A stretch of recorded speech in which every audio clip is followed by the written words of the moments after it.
Nice to know ya. Let's do it again. How we did it on a one night stand.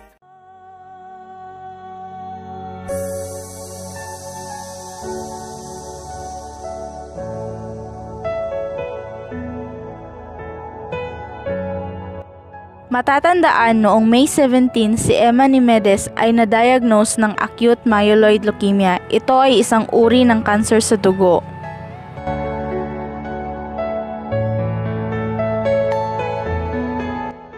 Si Emma ay pinanganak noong April 3, 1993 sa Quezon City.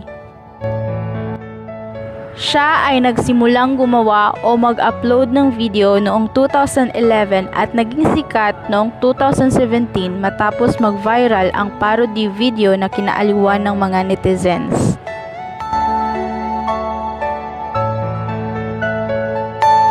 Noong Friday, August 14, siya ay sinugod sa hospital dahil sa kidney failure and blood complications. Sa kasamaang palad, siya ay nasa kritikal na kalagayan.